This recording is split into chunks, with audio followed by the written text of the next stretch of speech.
¿Qué harías si supieras que solo te quedan unas horas de vida? ¿Cómo usarías ese tiempo? ¿Y con quién lo compartirías? ¿Te has puesto a pensar? Si te quedan unas pocas horas de vida, ¿qué estarías haciendo? ¿Y con quién te gustaría pasar ese último momento? ¿Se han preguntado? Jesucristo estaba en este dilema, y aquí vamos a ver nosotros que las últimas horas de Jesucristo nos enseñan algo que va a cambiar no solo la vida de los discípulos, la vida de Cristo, sino la nuestra para una eternidad. Está a punto de suceder y yo me frustro, y platicaba con mi esposa muchísimo, porque es un mensaje que trasciende tanto la vida cristiana que me frustro en no poderlo compartir con la inmensidad con la que tiene el mensaje, la profundidad de estas verdades bíblicas. Pero vamos a explorarlo, vamos a estudiar este pasaje juntos. Al principio, este texto en el versículo 12 a 16, ¿sí? Vamos a ver ahí, dice: el primer día de la fiesta de los panes sin levadura. Ya hemos platicado en muchas ocasiones de qué se trata todo esto, pero no quiero dar por hecho de que ya ustedes lo saben y que ustedes ya lo tienen. Entonces, acompáñame por favor al Antiguo Testamento en Éxodo capítulo 12. Esto para facilitar el contexto histórico y cultural de lo que estaba aconteciendo, ¿sí? Vamos a leer Éxodo, Génesis, luego Éxodo. Puedes consultar el índice, no hay ningún tema, no hay ningún problema. Si eres muy reciente en la fe, muy reciente en la Biblia, puedes revisar el índice, ¿de acuerdo? Entonces, estamos en Éxodo capítulo 12, del versículo 1. Vamos a leer bastante. Dice: en la tierra de Egipto, capítulo 12, versículo 1, de Éxodo, dice: en la tierra de Egipto el Señor habló a Moisés y a Aarón y les dijo: este mes será para ustedes el principio de los meses. Será el mes del año para ustedes. Y hablen a toda la congregación de Israel y digan: el día 10 de este mes, cada uno tomará para sí un cordero, según sus casas paternas, un cordero para cada casa. Pero si la casa es muy pequeña para un cordero, entonces él y el vecino más cercano a su casa tomarán uno según el número de personas. Conforme a lo que cada persona coma, dividirán ustedes el cordero. Bien, pausa aquí. La instrucción o el contexto es de que están en el desierto, están anunciando la 10ª plaga contra Egipto, ¿sí? Y aquí está el pueblo de Dios. El cordero, versículo 5, será un macho sin defecto. Esto es muy importante. A lo mejor como citadinos no comprendemos mucho esto, pero si eres o has ido a una zona rural, el que te vendan un animal defectuoso, no se lo vas a comprar. Aquí ya ni sabemos si los tacos de pastor son de perro, o de gato, o de vaca, o de no sé qué. A veces ya mucho menos nos ponemos a pensar si tiene un defecto. El punto aquí es de que Dios dice: vas a elegir a alguien, a un cordero, a un macho con un cordero, totalmente sin pecado, o sea, sin deformidad, sin ningún asunto físico o estético, ¿de acuerdo? En su funcionalidad. De un año, tiene que ser de un año. Lo apartarán de entre las ovejas o entre las cabras y lo guardarán hasta el día 14 del mismo mes. Entonces, toda la asamblea de la congregación de Israel lo matará al anochecer. Como ahorita. Estamos ya entrando al anochecer. Versículo 7. Ellos tomarán parte de la sangre y la pondrán en las 2 postes y en el dintel de las casas donde lo coman. Entonces, por favor, dirijan su mirada a la puerta principal. Ahí tenemos los postes, ahí tenemos el dintel. Está pintado de café. La instrucción es muy sencilla. La sangre que va a brotar de este animalito, tú la vas a tomar y vas a pintar. No hay nada místico, no hay nada de brujería, no hay nada raro. Simplemente es pintar, un acto de obediencia. Versículo 7, ellos tomarán parte de la sangre y la pondrán en los 2 postes y en el dintel de la casa donde lo comerán. 8. Comerán la carne esa misma noche asada al fuego y la comerán con pan sin levadura y con hierbas amargas. Ustedes no comerán nada de él crudo ni hervido en agua, sino asado al fuego, tanto su cabeza como sus patas y sus entrañas. No dejarán nada de él para la mañana.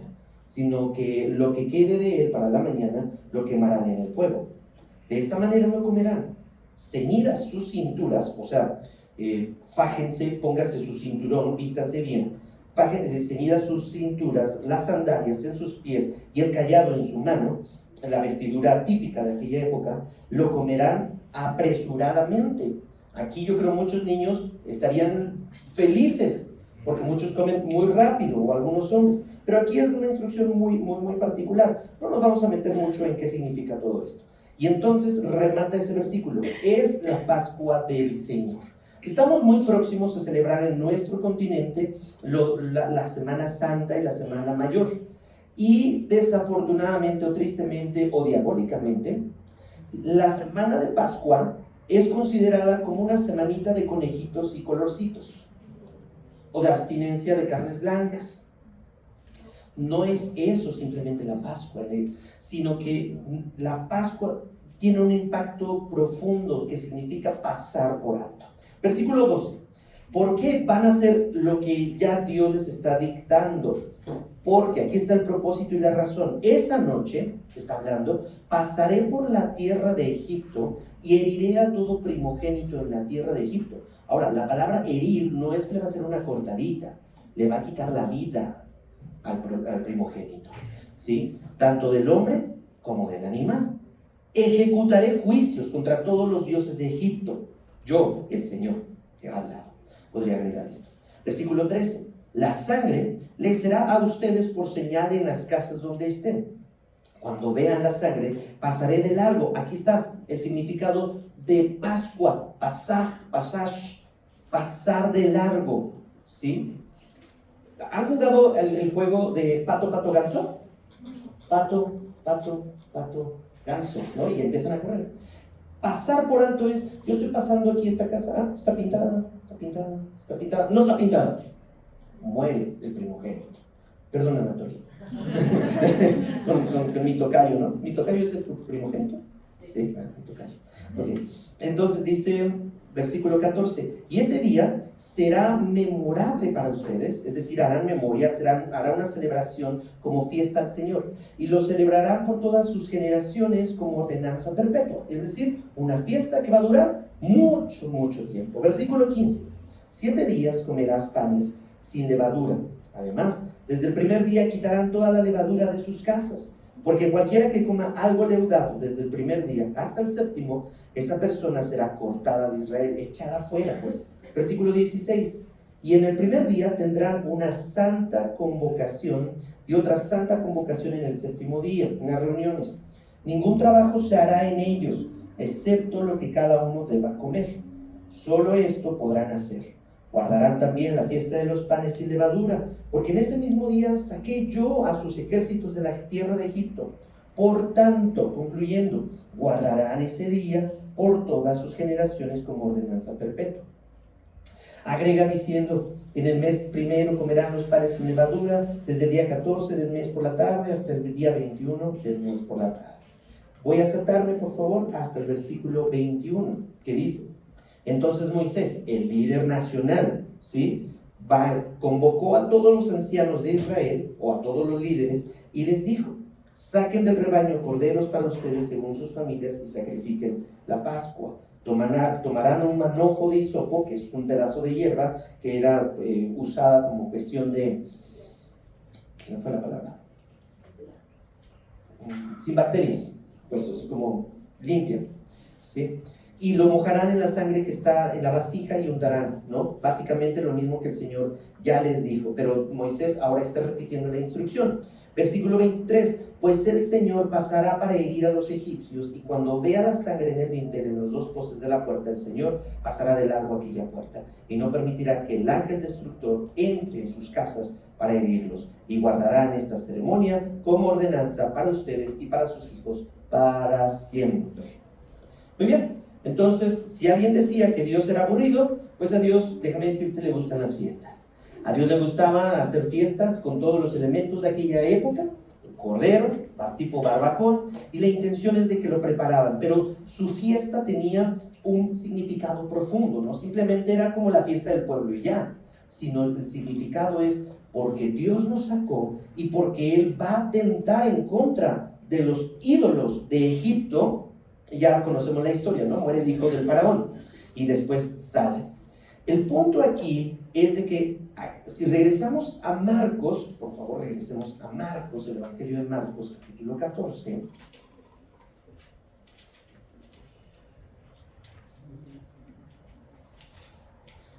Versículo 12 dice, el primer día de la fiesta de los panes sin levadura. Tú ya conoces el contexto.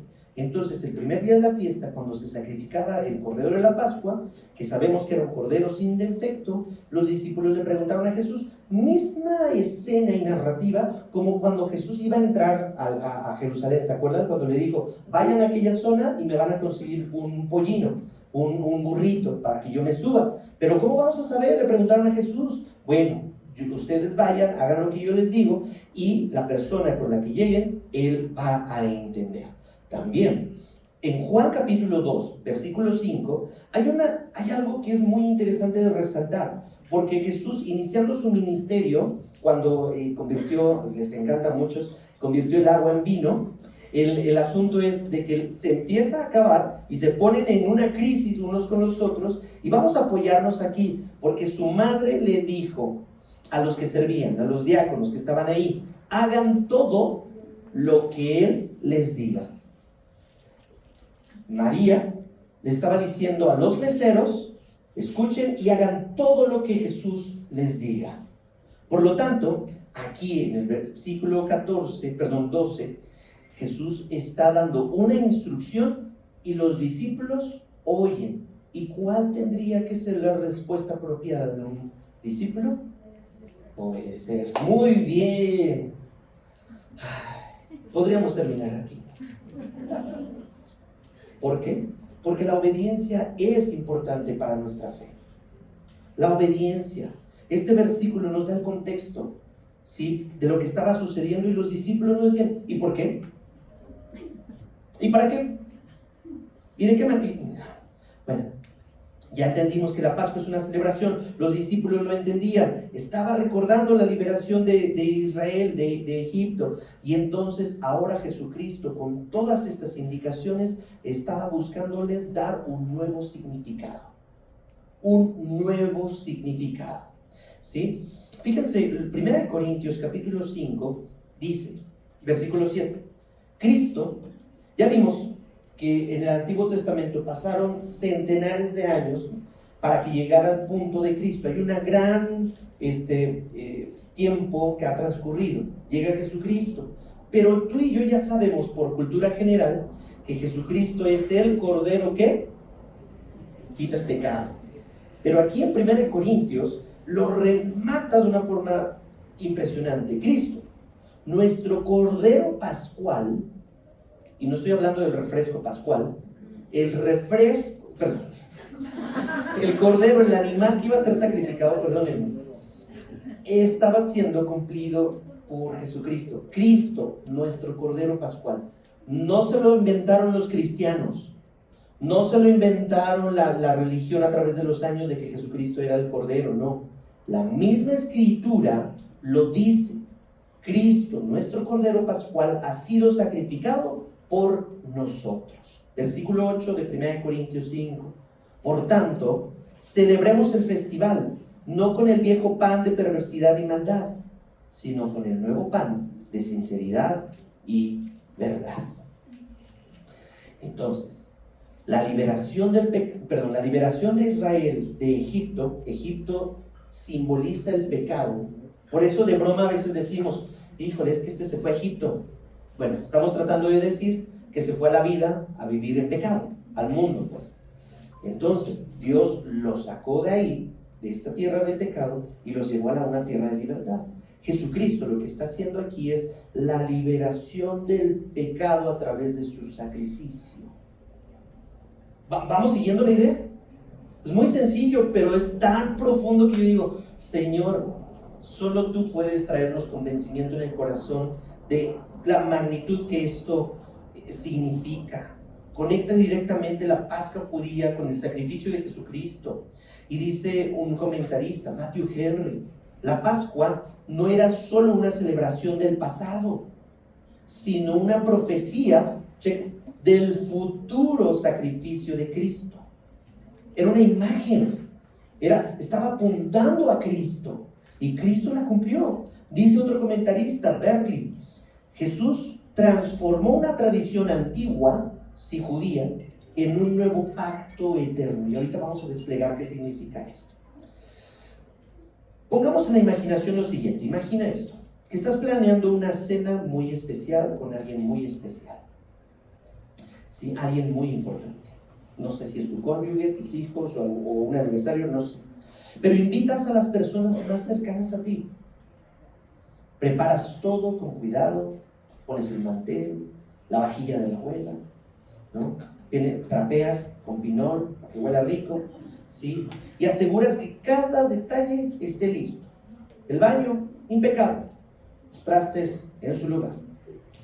Así como Jesús preparó esta cena, Él también está preparando un lugar para nosotros en el cielo. Está preparando un lugar, moradas, allá. Los discípulos cenaron, fue la última cena de Jesucristo con sus discípulos.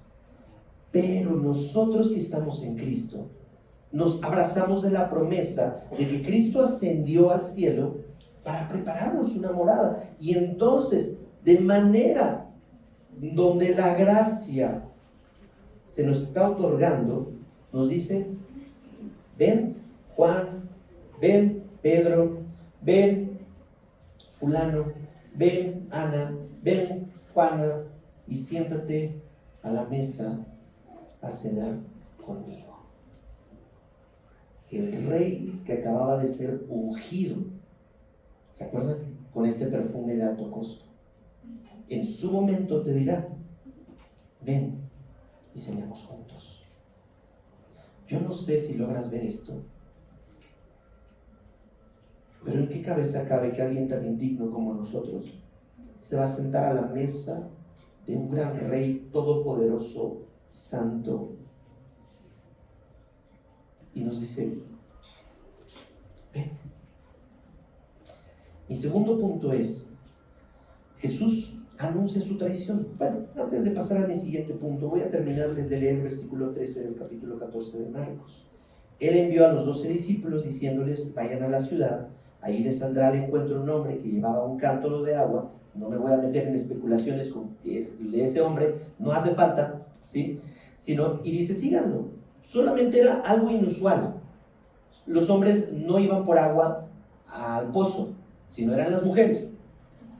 No me voy a mencionar más detalles, simplemente es un hecho que no era común, y entonces para los discípulos era muy claro: ok, esto no pasa normalmente, un hombre con un cántaro de agua, vamos a seguirlo, perfecto, no hay pierde. Y entonces, versículo 14, y él entre, digan al dueño de la casa: el maestro dice, ¿dónde está mi habitación? Y preparen todo esto. Bien, ahora sí vamos a pasar al versículo 17, por favor. Porque salieron los discípulos, llegaron a la ciudad y encontraron todo como Jesús les había dicho. Y un gran llamado a obedecer. Y Dios bendice la obediencia, ¿sabes? Ojalá que pudiera tener todo ese poder paternal para decirle a mis hijos: ordenen su cuarto. Y al instante, mis hijos vayan y ordenen su cuarto.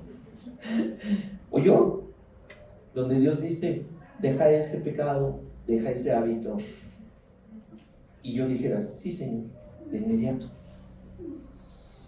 Versículo 17. Al atardecer llegó Jesús. Recuerda, aquí ya está preparado. Habían velas, no habían luces, estaban como a media luz. Llegó el atardecer y Jesús con los 12 discípulos, y estando sentados a la mesa. Ojo, aquí ponen sentados a la mesa. Sin embargo, en aquella cultura no había sillas. Las mesas eran bajitas. Ahora, voy a ejemplificar el movimiento o el asunto. Ponían su mesa de centro, tenían algunos cojines, y entonces, a ver si esto la cámara no se vuelve loca, lo que hacían era recostarse y comer con una mano. Por eso podías sencillamente estar hombro con otra persona. Pero eso no significaba de que le estabas tirando el perro, como algunas teorías dicen, de que en la Santa Cena que pintó Leonardo da Vinci, tal persona se acostó en su regazo porque quería, y entonces se sacan unas especulaciones tan raras diciendo es que entonces Jesús tenía amante. Simplemente era una costumbre judía sentarse de esa manera. ¿Ok? Entonces no había sillas, pero entonces ya vieron algunos que eran como sentados, pues estaban muy cerca del piso. Dice Jesús, en verdad les digo que uno de ustedes me entregará. Ay, yo no quisiera ir a una cena y que será lo primero que me diga. ¿Alguno de ustedes me va a traicionar? ¿Seré yo, Señor? Aquí la idea en Juan 6:64 dice, porque Jesús sabía desde el principio quiénes eran los que no creían y quién era el que lo iba a traicionar. Y ya tuvimos una pista la semana pasada en donde el hijo de la perdición, Judas, dijo, ¿por qué desperdiciamos todo ese perfume? ¿Se acuerdan? Que vimos la semana pasada. Y entonces este versículo toma mayor fuerza porque entonces ya no hay para dónde hacerse. Judas, ¿con qué cara se presenta a esta cena? Sin embargo, Jesús, sabiendo, lo sigue invitando. Ha sido fiestas en donde han habido personas que dicen, uy, ¿qué hacemos aquí? Y yo no lo dije. Y Jesús nos da una gran lección diciendo, yo ya sabía, y a sabiendas, lo invité a mi casa, o lo invité a cenar conmigo. El lugar más íntimo que tenían los judíos. Dice, comenzaron a entristecerse y a decir uno a otro, versículo 19, ¿acaso soy yo? Uno de los 12 le respondió, el que moja el pan en el mismo plato que yo. ¿Qué significa esto? Insisto, nosotros como usamos cubiertos, no estamos tan habituados, a veces hasta le damos un manazo al niño, hey, deja ahí, no agarras con las manos, por eso están los cubiertos. El asunto ahí es de que sí agarraban la comida con las manos, partían el pan, y entonces lo que significaba es que al momento de partir el pan, si yo te lo compartía y tú lo comías, estábamos teniendo unidad, cercanía, ¿sí? Es decir, hay confianza. No me estás dando algo envenenado. Por eso significa que compartían el pan. Tiene un significado muy interesante. Aquel que está remojando el plato, el que moja el pan en el mismo plato que yo, como chopeando pues, pero el pan en el vino, y lo comí. Versículo 21, porque el Hijo del Hombre se va tal y como está escrito de él. O sea, lo que está profetizado de Jesucristo se va a cumplir, no hay más. Pero aquí hay una seria advertencia. Hay de aquel hombre por quien el Hijo del Hombre, o sea Jesucristo, es entregado. Ay de aquel. Dura cosa es para este hombre que va a traicionar. La responsabilidad humana. Podemos hablar mucho de Judas, que si Dios sabía, Dios puede entregar entonces las personas al diablo. O sea, Dios utiliza y endemonia a una persona intencionalmente para que esté en su contra. No, sino que cada ser humano tiene voluntad, tiene una responsabilidad para ser influenciado y responder o reaccionar. El asunto aquí es de que la acción de Judas no tiene excusa. Cada uno es responsable de sus decisiones. Judas, algo lo nubló, algo pasó ahí. Ay de aquel hombre por quien el Hijo del Hombre es entregado. Este versículo subraya la gravedad de la decisión de Judas. Ahora, en nuestro contexto, tal vez nadie vaya a ser entregado a las manos de las autoridades por tu fe, pero hay muchos cristianos que están en el otro continente que sí son entregados y les dicen, deja de comulgar con la fe cristiana. Y de cierta manera entregan a Jesucristo. Dinos dónde está tu familia y dónde está toda tu iglesia. Platicando con David, coordinador de las Voces de los Mártires el día de ayer, increíble, me dice, durante esta semana, no dan muchos detalles por cuestión de seguridad, Dicen, en una iglesia en África, llegaron y asesinaron, decapitando a muchos cristianos por el hecho de comulgar en la fe cristiana. Y les decían, ¿quién más? ¿Quién más está inmiscuido? Díganos. ¿Te imaginas si Judas, si cada uno de aquella zona tuviera un Judas y dijera, sí, no me maten a mí, salvo mi pellejo. Los otros que están estudiando la Biblia están en aquella dirección, vayan. Qué cobardía, qué traición, porque ni siquiera es contra el hermano, sino es contra el mismo Jesucristo, el Señor, Rey. Sin embargo, no quiero quedarme en la traición de Judas, sino en la acción de Jesucristo que raya en la gracia. Cómo Jesús, en medio de esta traición, sigue invitándolo. No lo expulsa a Judas de la mesa, lo invita a un vil pecador que ya sabía y le da la oportunidad de arrepentirse. Y hoy estamos sentados escuchando la palabra de Dios, tal vez teniendo el mismo corazón de Judas, no entregándolo, pero tan necio que no quiere arrepentirse frente al mensaje del Evangelio que dice, arrepiéntete, el reino de Dios se ha acercado. Si tú eres de ese que está en necedad en su corazón y con dureza en su interior, te pareces mucho a Judas, bro. En medio hay mucha gracia. Y le escribí a uno de mis aconsejados en la semana, porque estaba batallando con muchos pensamientos y varias cosas en su vida, cuestiones de identidad. Y yo le escribí algo que en su momento a mí me escribieron y les dije, ¿sabes qué? Eres más pecador de lo que te piensas. Y eres más amado de lo que puedes llegar a imaginarte. Reconoce tu condición, es necesario. La gracia de Dios no te está expulsando justo ahora, sino te está dando la oportunidad de arrepentirte. Romanos 5:8. Acompáñame en tu Biblia. Romanos 5:8. Este versículo va a destacar la gracia de Jesucristo hoy como cristianos. Romanos 5:8. Incluso a aquellos que han sido desleales con Jesucristo. Y dice, pero Dios, anulando la acción del hombre, pero Dios demuestra su amor para con nosotros en que siendo aún ¿qué? Cristo murió por nosotros.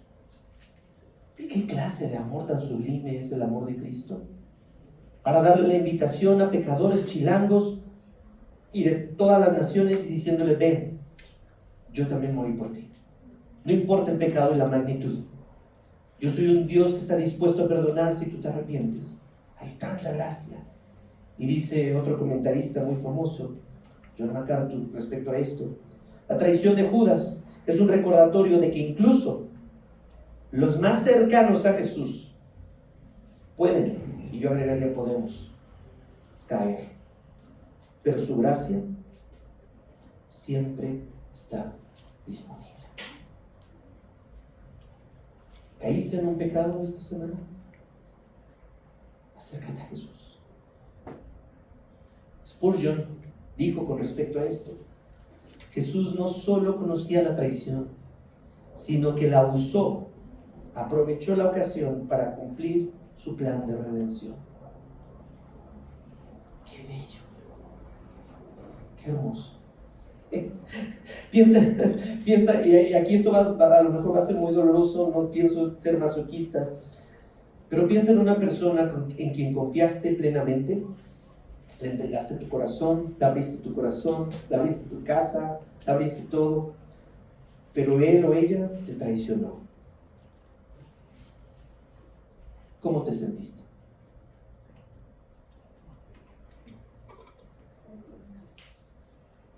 Mucho dolor.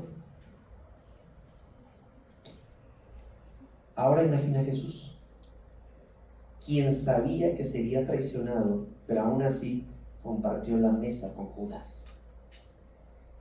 Esto nos muestra cómo debemos responder frente al dolor. con gracia y amor, incluso cuando nos hieren.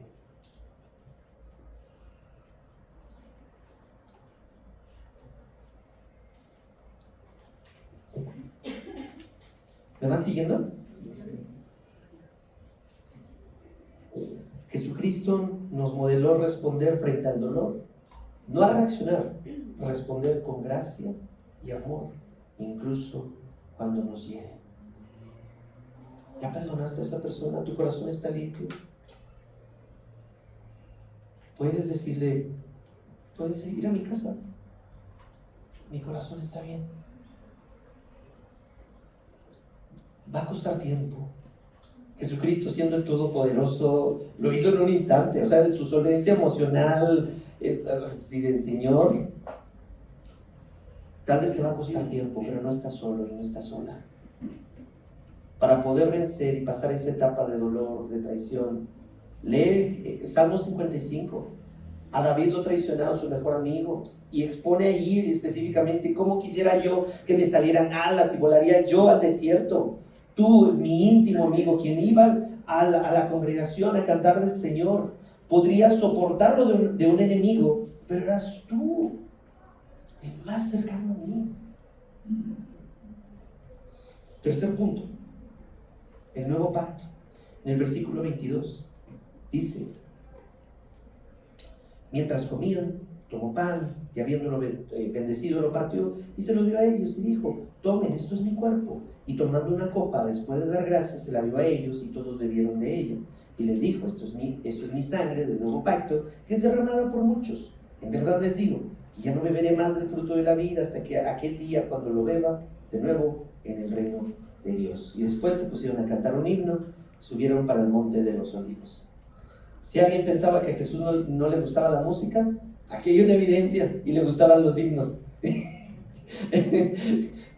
Ahorita le voy a decir a los muchachos que canten una de las canciones del principio, no himnos, no los voy a meter en aprietos. Pero el punto aquí es de que en este acto que parece tan rápido, una comida y una bebida, cambió toda nuestra eternidad. En esta sección, fíjate muy bien, primero Dios nos llama a vivir en obediencia. Dios nos invita a su mesa. Y luego, aparte de extender misericordia, nos da gracia diciendo: ¿sabes qué? Ya no vas a ser la persona que antes eras, sino que ahora por el nuevo pacto que yo yo mismo me voy a ofrecer para tu libertad, te voy a hacer limpio y justo delante de los ojos de Dios. Mi querido hermano y mi querida hermana, yo no sé qué más puede traerte paz que el perdón de tus pecados, y que Cristo te ponga en una correcta relación con el Padre, para que el Padre, por medio de la fe, sea la justicia de Cristo imputada a tu persona, y entonces Dios te vea como en obediencia, como santo. Voy a utilizar nuevamente a mi ayuda, Ariel. Fue un éxito la semana pasada, no puedo dejarlo. Mi querido Ariel fue privilegiado y es más alto que yo. Entonces, imaginen que Ariel es Jesucristo, un hombre recto, santo, puro delante del Padre. Yo soy un vil mendigo, un vil pecador. Lo que sucede aquí es de que cuando yo tengo fe en Jesucristo, lo que va a suceder es que, ponte atrás de mí, por favor. Lo que va a suceder es de que tú me ves, imagina que tú eres Dios Padre, y no me estoy metiendo en blasfemias, solo vamos a hacer un ejercicio. Imagínate que tú estás desde el mismo lugar donde está el trono de Dios. Tú me ves y ves a Eric, mugrosote, pecadorzote, traición, mal plan. Pero a través de la fe, Jesucristo toma mi lugar, pasa mi paso. Y entonces ya no me van a ver a mí, van a ver a Cristo. ¿Ya vieron? Perfecto. Y entonces ya no vivo yo, ahora Cristo vive en mí. Y lo que vivo lo veo en la fe del Señor. Y entonces la rectitud que ve el Padre es por medio de Jesucristo. Gracias a Él. ¿Vieron? En este punto tú y yo debemos de tener tanto agradecimiento y decir: Señor, ¿por qué has demostrado tanto amor si soy rencoroso, vanidoso, egoísta, soberbio, etcétera? Sí. Pero Dios demuestra su amor para con nosotros en que, siendo pecadores, Cristo murió por nosotros. Amén a eso. Amén a eso. Termino así y le pido a los chicos de la alabanza que vayan pasando. Vamos a aplicarlo de tres maneras estos versículos.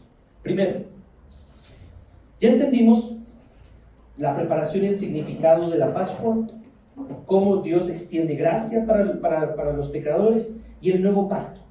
Es decir, en este nuevo pacto ya no estamos bajo la ley, sino bajo la gracia. Ya no vivimos entonces en condenación, ahora vivimos en libertad en Cristo Jesús. Pero Pablo da una seria advertencia: no utilices tu libertad como oportunidad para el libertinaje o para caer. ¿Ok? Muy bien. La primera canción creo que estuvo bastante apropiada. No.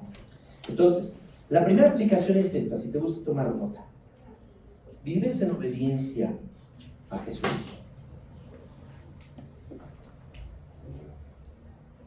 Vamos a aterrizar eso. Vives en obediencia a Jesús. Así como los discípulos obedecieron las instrucciones de Dios después de tanto batallar, al final obedecieron.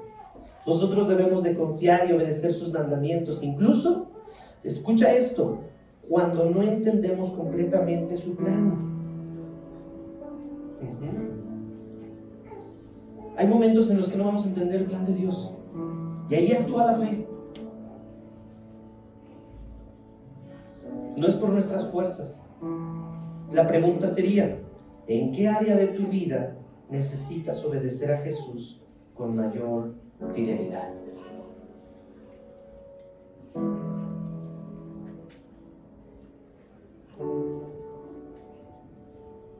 Segunda aplicación: hay que responder con gracia frente al dolor y la traición o el pecado.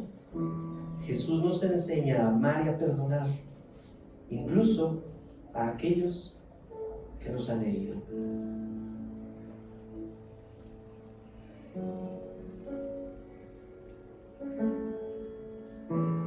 ¿Difícil? Sí. Por eso, separados de Cristo, no lo vamos a poder hacer. Pero en Cristo, mi hermano, puedes ser limpiado de toda amargura. La amargura no tan solo es un pecado detestable, sino que la amargura trae graves consecuencias al cuerpo humano. Algunos expertos en ciencias y descodificación le achacan algunos problemas de artritis a raíces de amargura no tratadas. Yo no sé, no es bíblico, no lo pongamos como ley, pero tendrá sentido en algunos casos, en donde esa amargura por no perdonar cala hasta los huesos, que artritis, se te hinchan los huesos, las articulaciones. Entonces, pregunta y reflexión: ¿hay alguien en tu vida hoy a quien necesites perdonar o mostrar gracia, tal como Jesús lo hizo con Judas? Anota su nombre y perdónalo. Perdónalo. Perdónalo. No cargues con eso en tu vida. Déjalo. Si tienes oportunidad en algún momento, dile: no hay nada en mi corazón. Y por último, celebremos el nuevo pacto. El nuevo pacto nos da la seguridad de perdón, redención y de vida eterna. Debemos vivir agradecidos y compartir esta esperanza con otros. Pregunta: ¿cómo puedes recordar y celebrar el nuevo pacto en tu vida hoy?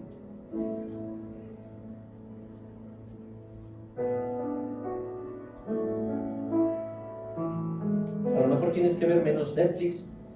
A lo mejor te tienes que levantar 10 o 15 minutos antes para recordar lo que Jesucristo hizo. Pero hay una